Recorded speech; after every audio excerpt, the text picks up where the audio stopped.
eo amin'ny tontolon'ny fizahantany kosa indray dia efa mizotra araka ny tokony ho izy ny lamina amin'ny fisokafan'ny seranam-piaramanidina ao Nosy-Be. Manoloana ny fametra-panontaniana ataon'ireo mpandraharaha nefa dia nidina ifotony ny mpikambana vitsivitsy eo anivon'ny gouvernemanta hitondra fanazavana mikasika indrindra izay fisokafan'ny sistany sy ireo fepetra mifandraika amin'izany. Tsy dia mazava loatra amin'ireo ampisehatry ny fizahantany eto Nosy-Be ny tanjon'ny fitondram-panjakana mikasika ny fanokafana sistany fa indrindra ny fisian'ny sidina avy any ivelany satria efa ela nandrenesana ny fisokafana sy ny daty tokony hatongavan'ireo fiaramanidina eto Nosy-Be kanefa tsy misy ny fampahafantarana mazava mikasika izany. Efa tsy niany zegny ny zavatra fampatokisana ty na ny fitondram-panjakana eto an-toerana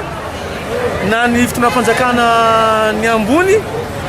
dia efa matetiky regny efa miboaka taratasy hoe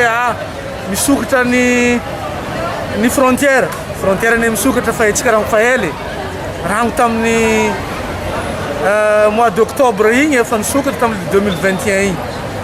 fa mbola tsisy roplan midotso a Nosy-Be tompoko avy agny ivelany ny fahitana izy mbola tsy maropototra ka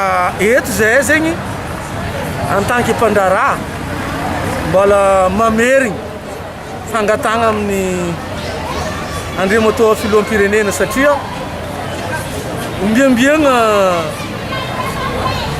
mandalo eto mamangy ny ministre mamangy avy amin'ny région miteny hoe filoham-pirenena ihany ny ray aman-drentsika mahavaha izy ty ke zay mpandraharaha Nosy-Be zalahy mbola mangetaheta fa vianao eto andriamato filoha hitafatafa aminay ino marigny raha misy. Mahalon'izany dia nidina ifotony teto Nosy-Be ny solitena ny gouvernemanta izay nahitana ny ministry ny fizahantany sy ny ministry ny atitany sy ny fitsinjaram-pahefana ary ny sekretera-panjakana medidiny zandarmaria namakafaka sy nanazavy ny fanapahan-kevitra noraisy ny fitondram-panjakana nandritry ny filan-kevitry ny ministra farany teo iny. Fanazavana fotsiny hoe inona marina moa zany ireo kompania afaka miditra eto Nosy-Be roviny izy no afaka miditra eto Nosy-Be ary inona ny condition indrindrandrindra les mesures sanitaires zany hoe ho an'ireo zay olona miditra eto Nosy-Be sy nila fanazavana an'izay zany mba azahoany izy ireo ihany koa manazava an'ireo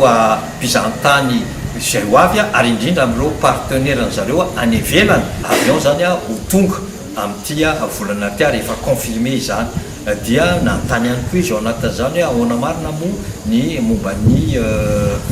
compagnie sasany raha tsy resaka fotsiny antsika hoe Air Austral dia tsika moa dia niteny hoe Air Austral koa dia tena afaka tomiditra eto Nosy-Be fa kosa sy maintsy mifanaraka tsara tsika amin'ny vidin'ny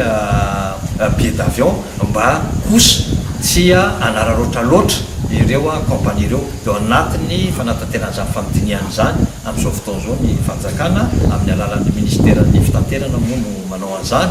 dia manantena fa tsy hoe la mety amin'ny faran'ny-herinandro ity ihany na ny voalohany aloha dia efa misy mifanarahana amin'izay mba hoe engagement amin'ireo compagnie ireny mba tsy hanao vidin'ny zavatra manararoatra loatra.